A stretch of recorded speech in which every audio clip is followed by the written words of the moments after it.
Boa noite, meus irmãos. Luz e paz para todos nós.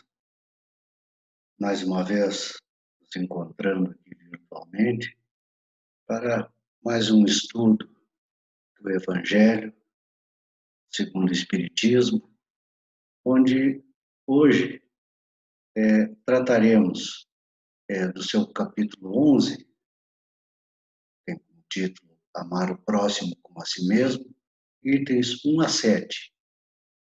O maior mandamento, fazer aos outros o que desejamos que os outros nos façam, é um dos assuntos. Outro, parábola dos credores e dos devedores. E, por último, dai a César o que é de César. Então, esse é o assunto desse nosso estudo de hoje, para o qual convido a todos possamos estar refletindo sobre esses ensinamentos e o que eles nos trazem de útil para as nossas necessidades. Então, antes de iniciarmos, convido a todos para que elevemos o nosso pensamento a Deus, para agradecer a oportunidade de estarmos recebendo esses ensinamentos hoje, que essa mensagem venha de encontro às nossas atuais necessidades. Então, vamos cerrar os olhos.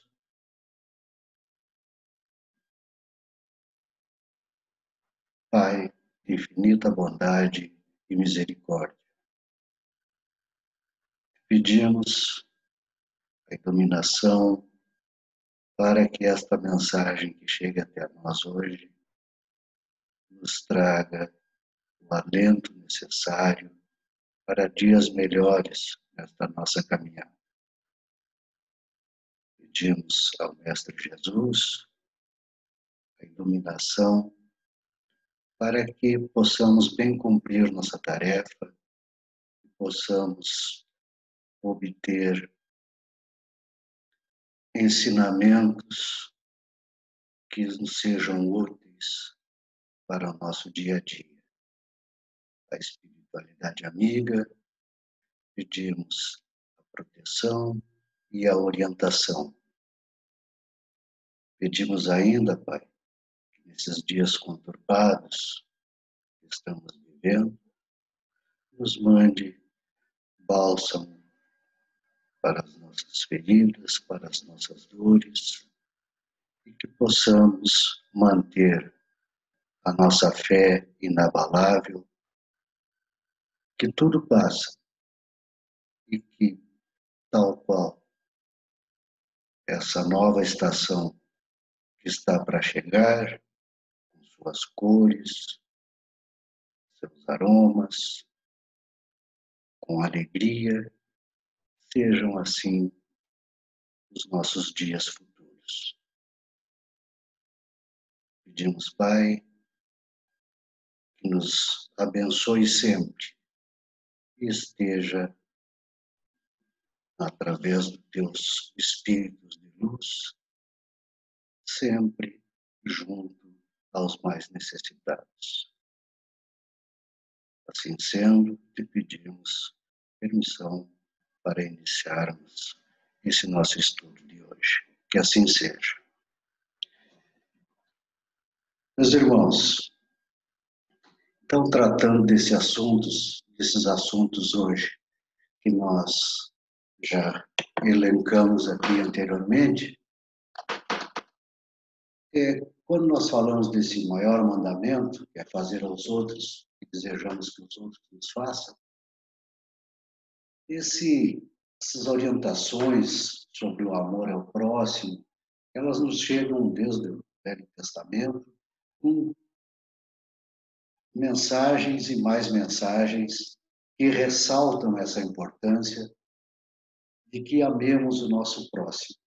de que nos tratemos como irmãos que somos filhos do mesmo Pai. Quando um fariseu perguntou a Cristo qual era o grande mandamento da lei, Cristo lhe respondeu: amarás ao Senhor teu Deus de todo o coração, de toda a tua alma e de todo o teu entendimento. Este é o grande e primeiro mandamento. E deu ainda mais um segundo, semelhante àquele. Amarás o teu próximo como a ti mesmo. E ainda ressaltou: destes dois mandamentos dependem toda a lei e os profetas. Se ele veio trazer isso, antes de continuar, isso está em Mateus, capítulo 22, versículos de 36 a 40. Cristo veio nos trazer a boa nova, veio nos anunciar a lei do amor.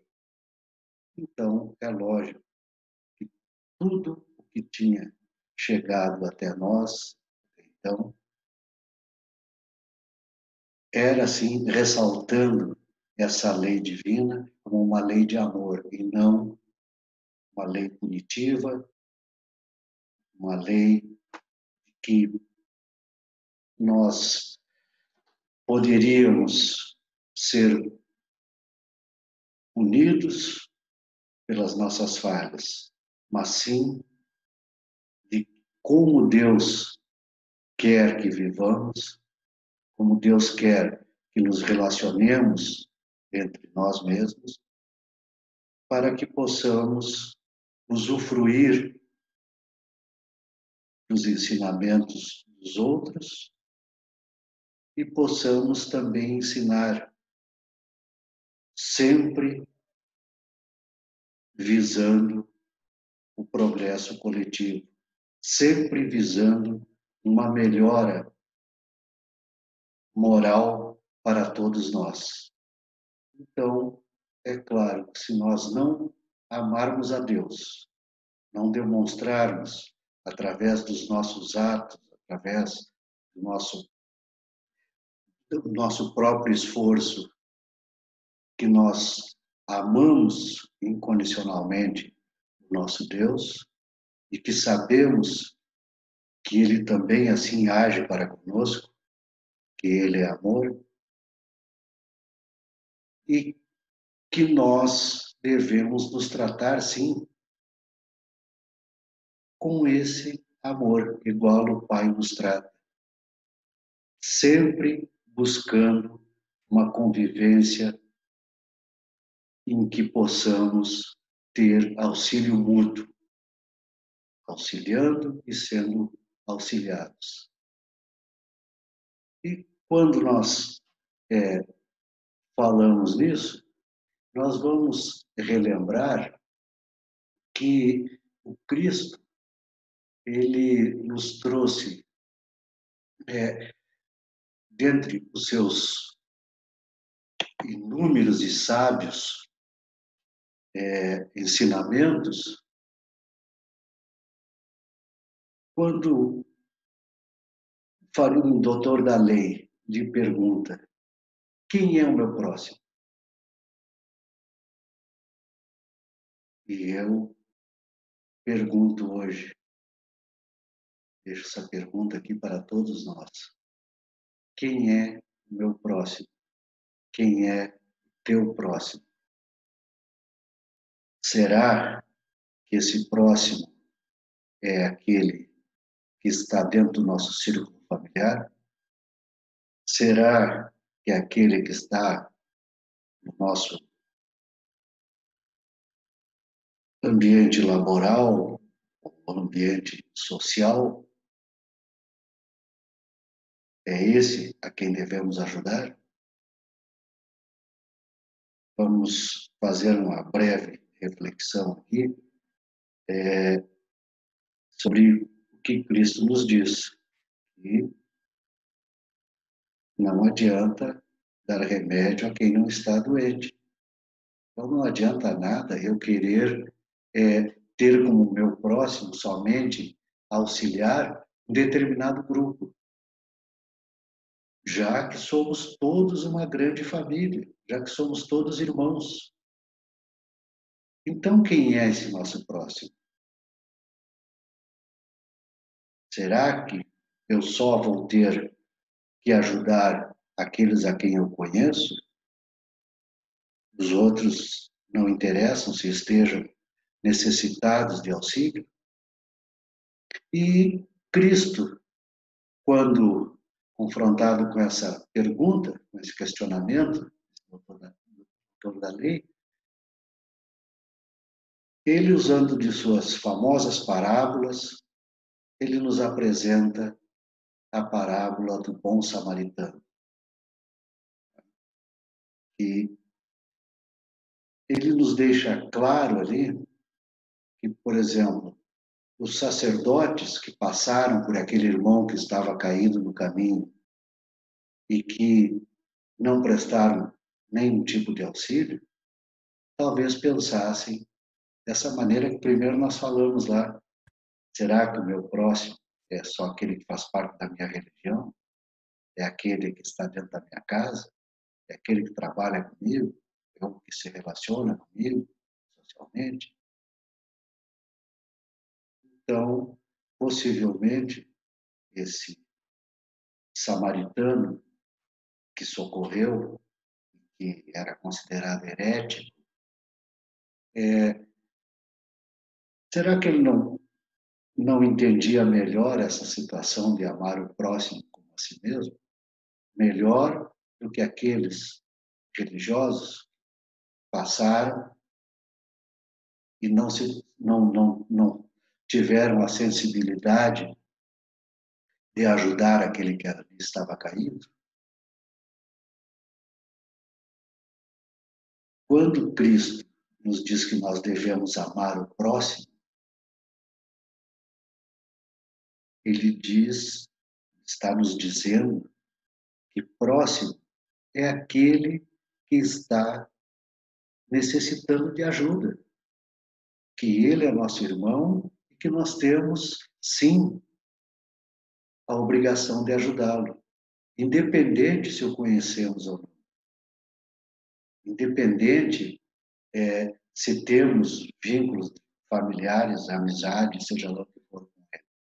É aquele que se apresenta ali naquele momento como uma oportunidade para que nós possamos colocar esse amor, ele diz que nós temos que ter pelo próximo, em prática.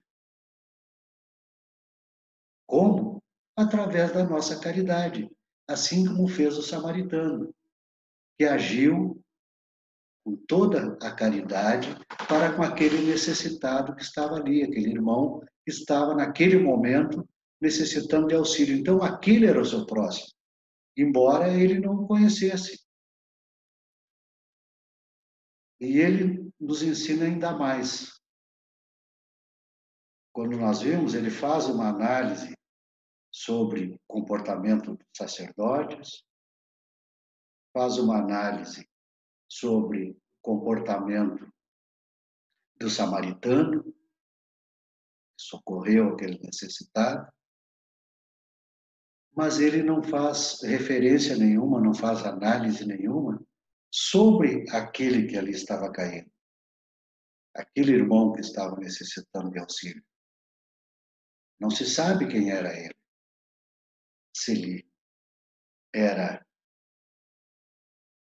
um conterrâneo seu, um conhecido, seja lá o que fosse. Pelo que se deixa perceber ali, não era nenhum conhecido seu. Nem sabia se praticavam, se tinham a mesma religião, praticavam a mesma fé. E mesmo assim, ele ajudou.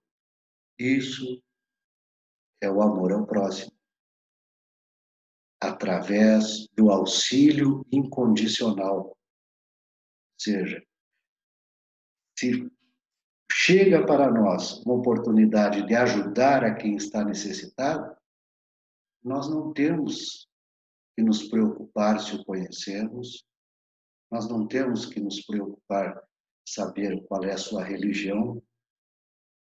Enfim, nós devemos auxiliá-lo, sim, porque ele está necessitando desse auxílio e é nossa obrigação auxiliá-lo, de amá-lo, pois ele é o nosso próximo.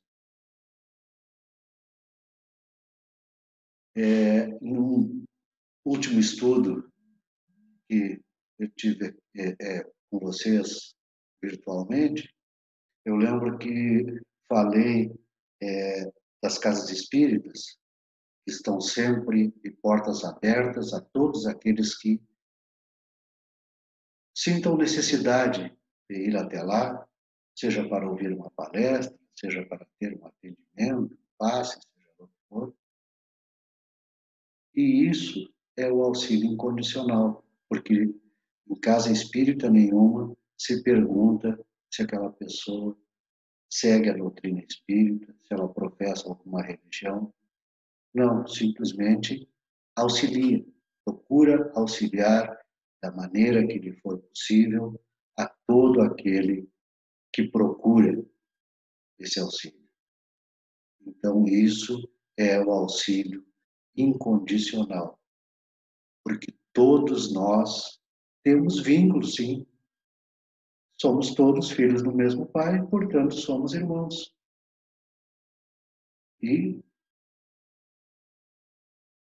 falando mais uma vez, o nosso próximo é aquele que se apresenta como uma oportunidade para nós de exercermos a caridade, porque ele está passando por algum problema, por alguma situação que ele mereça, que ele precise, aliás, que ele necessite de auxílio. E nós devemos prestá-lo incondicionalmente. Esse é o nosso. Meus irmãos, com essa parábola, Jesus nos ensinou, então, como nós podemos amar o nosso próximo, como deve ser esse amor entre nós. Estamos e convivemos tanto aqui quanto no mundo espiritual, então temos que estar sempre prontos a auxiliar aqueles que de nós necessitarem auxílio.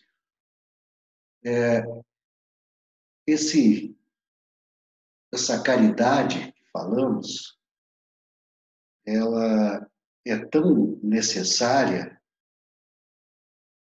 ela não se coloca como uma das prováveis atitudes que tenhamos para atingir a salvação, mas sim, nesse ensinamento de Jesus, ele se coloca como única condição. Por quê? Porque se devemos amar o próximo, nós devemos colocar em prática esse amor. E isso é a caridade. Então, temos que ter caridade para com todos. E não esquecendo que temos que ter caridade para conosco mesmo. Temos que, às vezes, ter caridade para conosco quando reconhecemos que temos condições, embora imperfeitos, temos condições de melhorar. E isso é caridade para conosco mesmo, se nós conseguirmos colocar essas nossas imperfeições de maneira que possamos reconhecê-las e tentar vencê-las. Isso é a caridade para conosco mesmo. E a caridade é tão importante que Kardec, ele, quando da codificação da doutrina, ele pergunta ao Espírito de Verdade qual o verdadeiro sentido da palavra caridade, como a entendia Jesus.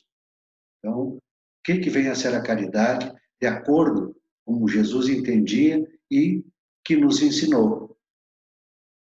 E os Espíritos respondem: benevolência para com todos, indulgência para as imperfeições dos outros, perdão das ofensas. O amor e a caridade são um complemento da lei de justiça, pois amar o próximo é fazer-lhe todo o bem que nos seja possível e que desejaríamos que nos fosse feito. Tal o sentido dessas palavras de Jesus: amai-vos uns aos outros como irmãos. A caridade, segundo Jesus, não se restringe à esmola, abrange todas as relações em que nos achamos com os nossos semelhantes, sejam eles nossos inferiores, nossos iguais ou nossos superiores. Ela nos prescreve a indulgência, porque da indulgência precisamos nós mesmos, e nos proíbe que humilhemos os desafortunados, contrariamente ao que se costuma fazer. O homem verdadeiramente bom procura elevar aos seus próprios olhos aquele que lhe é inferior, diminuindo a distância que o separa. Então, essa resposta do Espírito de Verdade à pergunta de Kardec: qual o verdadeiro sentido da palavra caridade, como a entendia Jesus? Então, nós vimos que o foco principal é a indulgência. Nós sabermos que nosso irmão é tão falho quanto nós. Então, nós temos que procurar entendê-lo, sim, que às vezes aquele erro que ele comete é por ignorância, que ele precisa de iluminação, que ele precisa obter maiores conhecimentos para não incorrer nesses erros. E outra pergunta que Kardec faz aos espíritos: a lei de Deus se acha contida toda no preceito do amor ao próximo ensinado por Jesus? E os espíritos respondem: certamente, esse preceito encerra todos os deveres dos homens uns para com os outros. Cumpre, porém, se lhes mostra a aplicação que comporta, do contrário, deixarão de cumprir, como o fazem presentemente.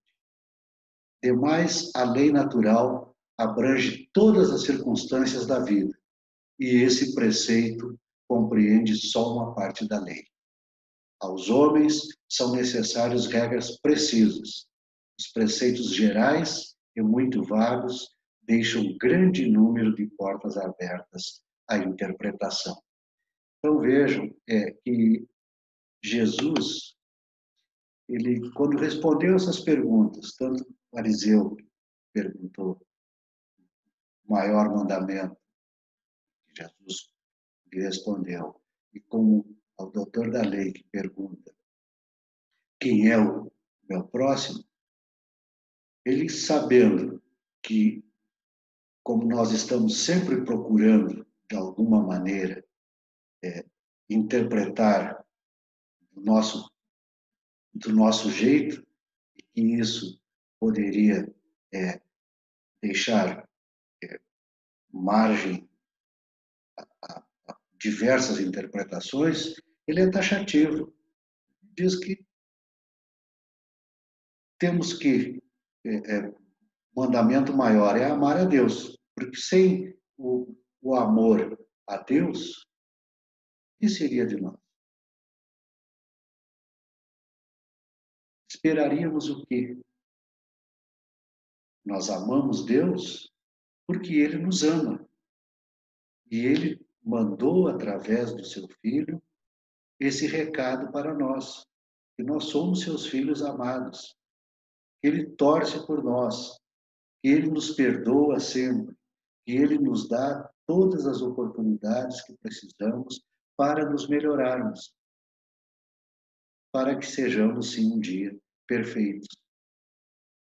Mas, enquanto não chegamos lá, é claro que nós vamos ter que demonstrar esse amor a Deus, já que não podemos estar diretamente com Ele, e Ele nem quer isso, não quer receber nenhum auxílio nosso, porque Ele não precisa. O que Ele precisa, sim, é que nos amemos uns aos outros.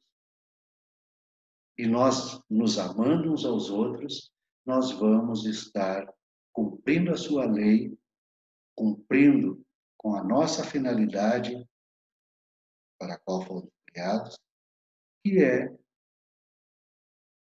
progresso coletivo, que é o que ele espera de nós, que nós todos consigamos progredir e chegar à perfeição. E sem o auxílio mútuo entre nós, nós não conseguiremos. Se nós não nos auxiliarmos, nós não iremos a lugar nenhum. Então, ele deixa bem claro que esses são os maiores mandamentos. Amar a Deus sobre todas as coisas e ao próximo como a nós mesmos, fazendo a ele aquilo que nós desejaríamos que nos fizesse se nós estivéssemos na sua situação. É a empatia, nos colocarmos no lugar do outro.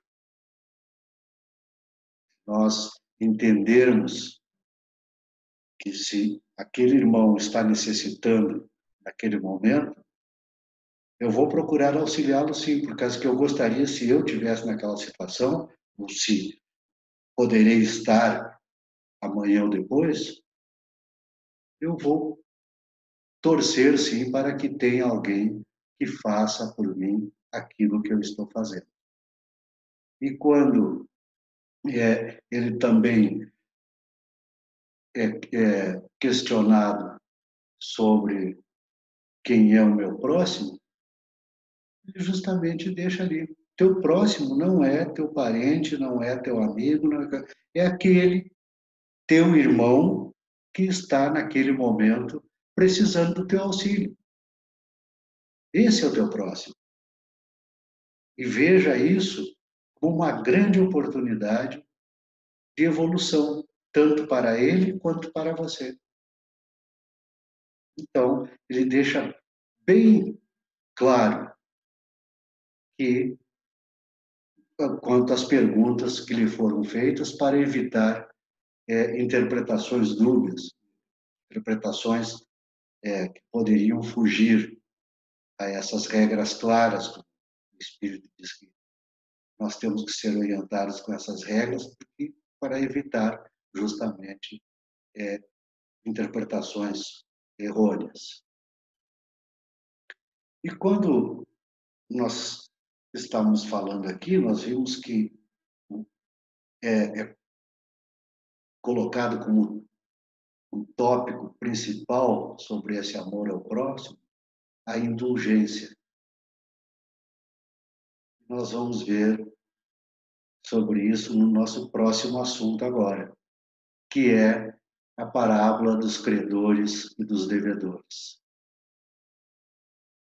Cristo nos ensina, através dessa parábola, justamente a indulgência,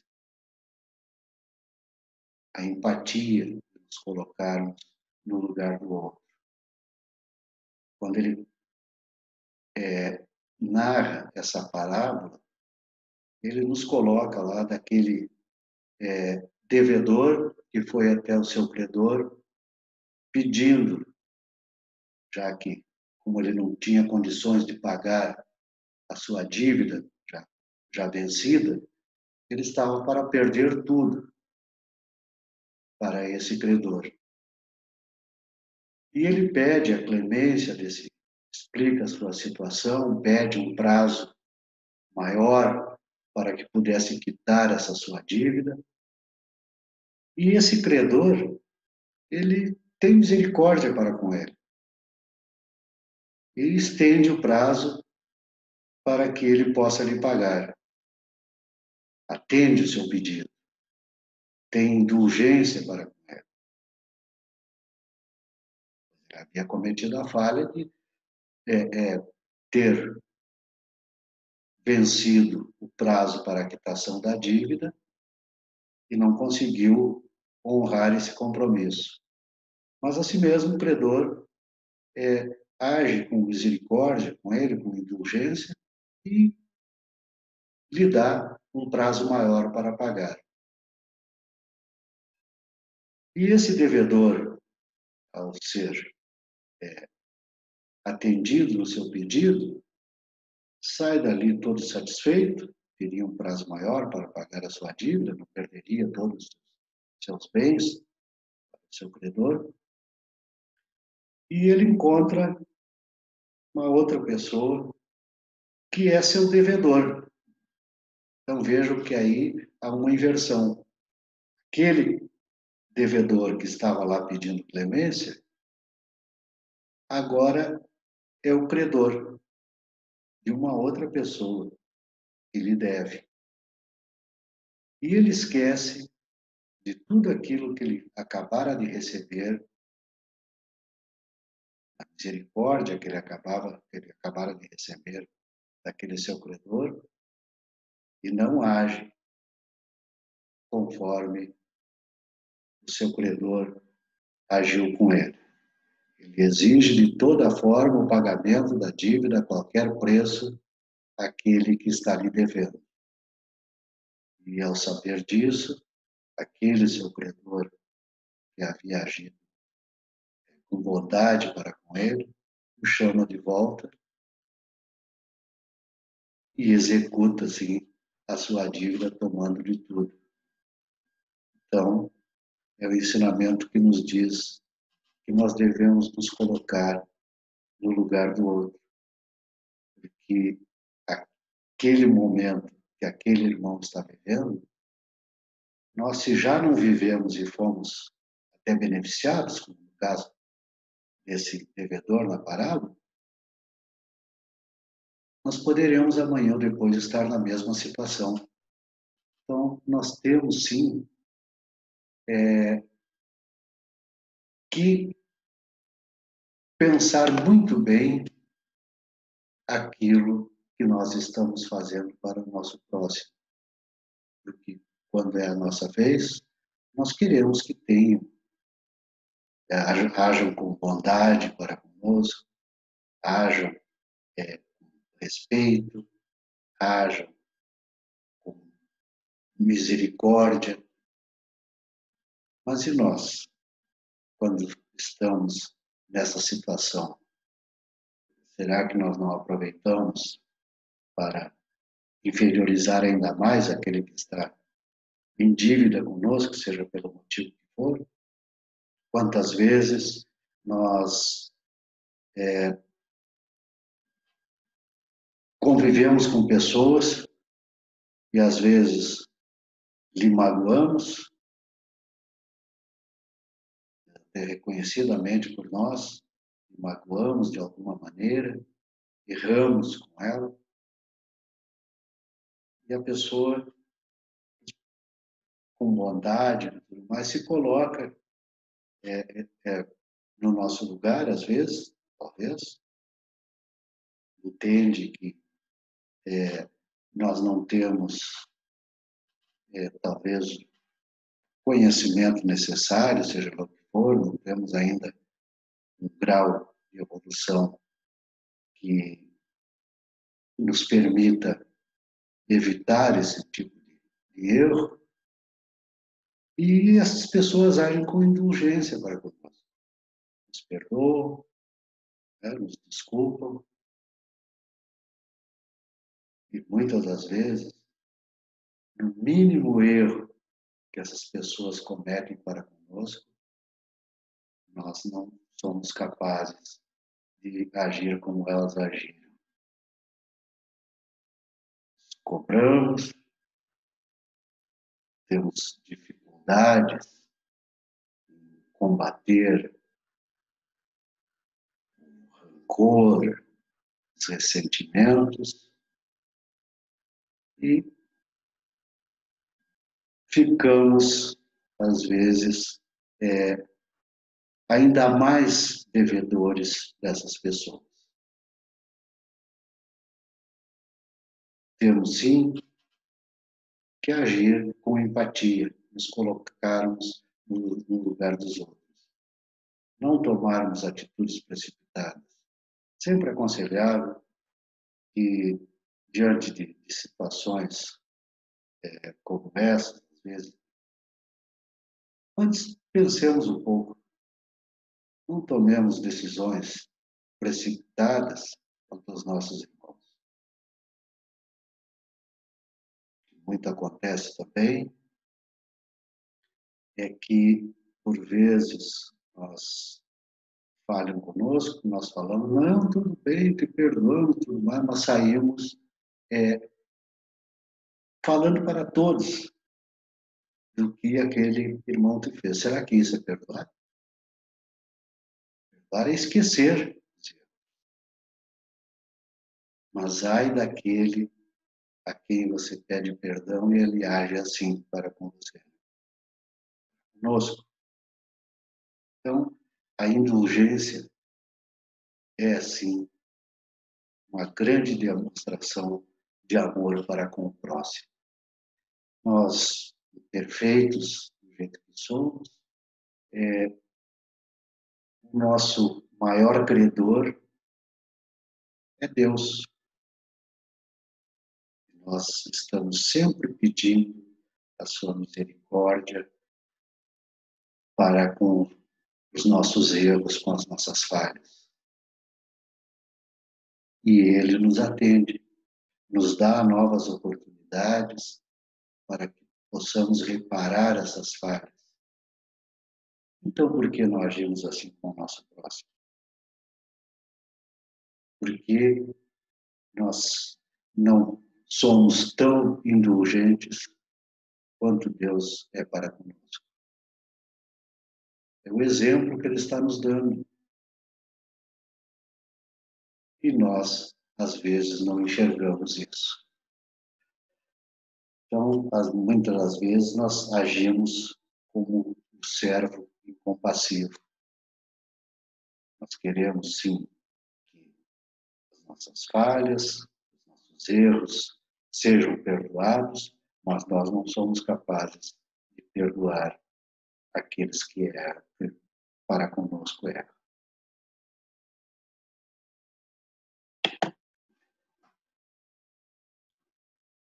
No capítulo 16,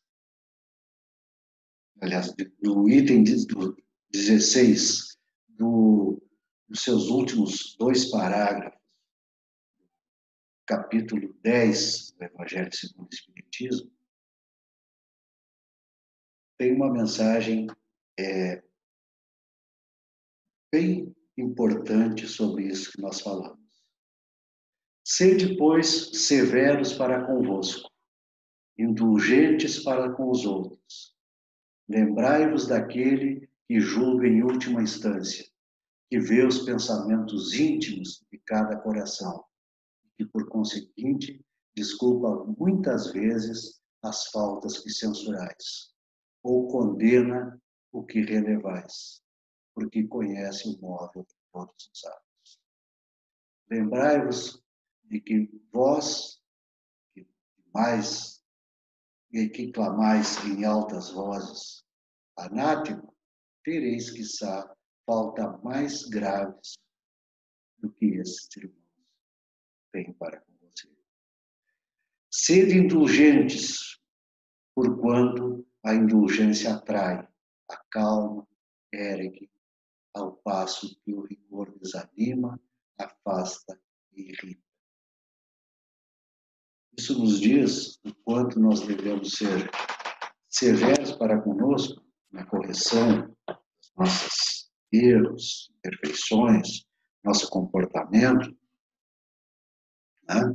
Que muitas vezes nós acabamos nos melindrando por pouca coisa, mantemos ressentimentos, guardamos rancor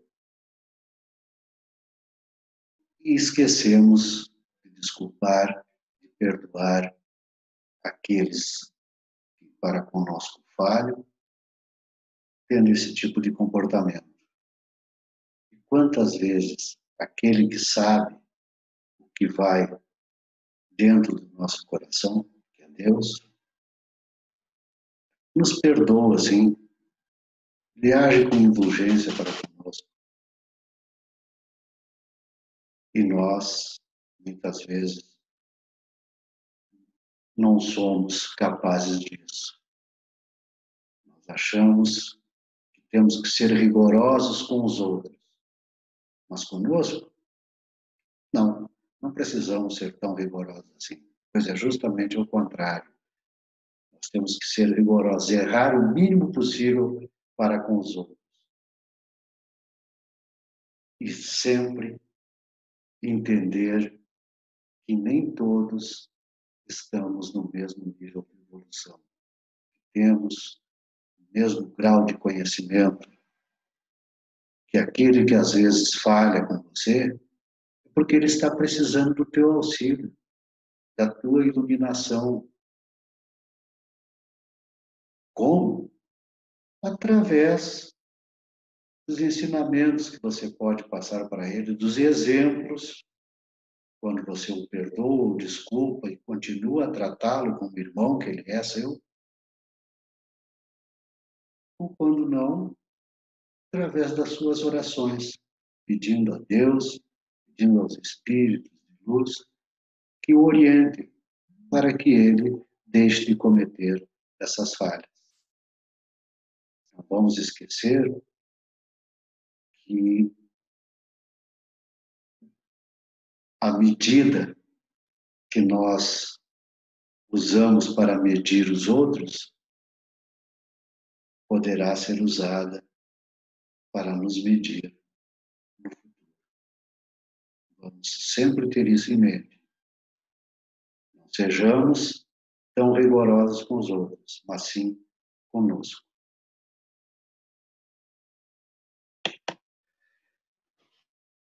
E o último item aqui desse assunto, dai a César o que é de César. Nessa passagem, Cristo é questionado pelos fariseus se é justo, se é lícito o recolhimento de tributos que deve ser feito ao Império Romano, a César. E Cristo, já antevendo que aquilo ali poderia ser usado contra ele, intriga, os fariseus poderiam intrigá-lo com os mandatários do Império Romano, ele pede a um dos homens, um dos fariseus, uma moeda e a mostra onde tinha estampada a figura de César. Ele pergunta: de quem é essa figura que está nesta moeda? E o fariseu lhe responde: César. Então, dai a César o que é de César e a Deus o que é de Deus. O que Cristo quis nos ensinar com isso? Nós vamos lembrar que nós, embora encarnados aqui nesse mundo físico, nós somos espíritos. Então, nós temos aqui no mundo material diversas obrigações. Nós temos sim que trabalhar para ter condições de nos sustentar, sustentar a família, honrar nossos compromissos, né, nós assumimos, cumprir com as obrigações do Estado, mas que às vezes nós levamos somente para esse lado. Nós pensamos, como muita gente pensa, né, que a vida acaba no túmulo, nós esquecemos que, embora estejamos encarnados aqui, nós estamos vivendo aqui no mundo espiritual. Nós somos espíritos. e que retornaremos para lá quando desencarnarmos. E que a nossa principal finalidade aqui é evolução moral, não evolução material. Então, nos dias atuais, em que damos muito mais valor ao ter do que ao ser, às vezes nós utilizamos em demasia o nosso tempo para cumprir as obrigações do mundo material, que é a obrigação para com o César. César personificado nessas nossas obrigações mundanas. E acabamos esquecendo que nós temos que reservar um tempo, sim, e nos preocuparmos muito com isso, dar importância maior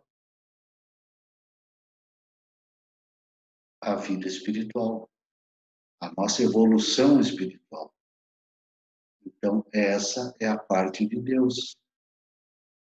Vamos lembrar que só estamos aqui porque Ele nos criou como espírito e Ele está dando mais uma oportunidade para que possamos nos melhorar, para que possamos aproveitar essa oportunidade para evoluir, para poder progredir nessa caminhada. Então, meus irmãos, temos que cumprir nossas obrigações terrestres, nossas obrigações materiais, claro que temos, mas não podemos colocar essas obrigações como prioridade. Prioridade é a missão que nós estamos aqui cumprindo. Não podemos esquecer de tentar evoluir, corrigindo nossas falhas, corrigindo nossos erros, amando ao nosso próximo, amando a Deus, através dessas nossas atitudes para com o próximo.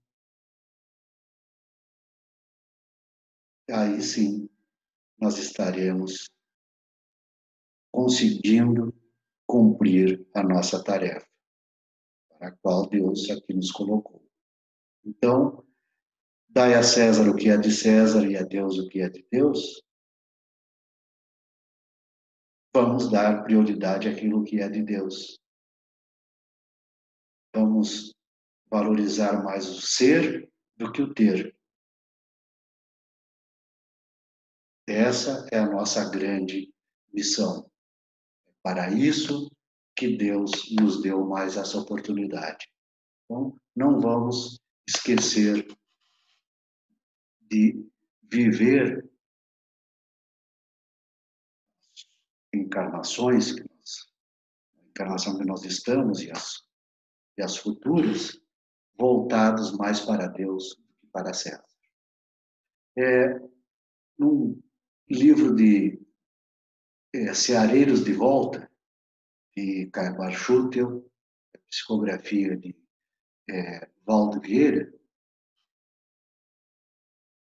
tem um texto que nos diz assim: a doutrina dos espíritos vem ensinar um novo caminho para que a vida terrestre ofereça mais ampla criação de valores espirituais para a vida maior.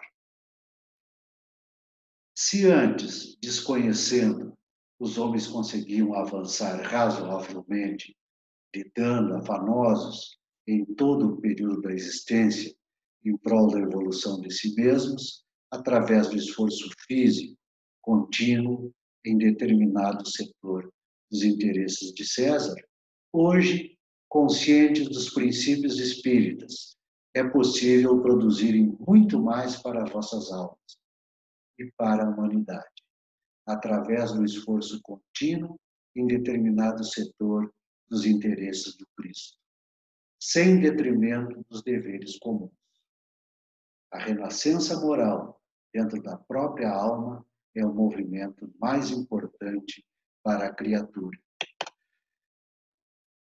E ele continua: sem fantasias ou superstições tendentes ao fanatismo cego, não mais vale para o espírita deixar-se absorver inteiramente por um emprego humano, por uma profissão digna, por uma posição social ou por uma liderança de vantagens terra a terra, conquanto respeitáveis. Acima de quaisquer circunstâncias transitórias entre os homens, prevalece para ele a inadiável necessidade de melhorar-se intimamente, atento à vida real que o espera no futuro. O espírita não menosprezará a execução de suas obrigações na sociedade, perante o reduto doméstico, à frente das lides profissionais, que aceitará naturalmente como graves pontos de honra, tanto quanto não esbanjará talentos e responsabilidades que lhe foram situados nas mãos. Entretanto, não se desgastará consumindo saúde, inteligência, tempo, oportunidades e recursos outros exclusivamente nisso.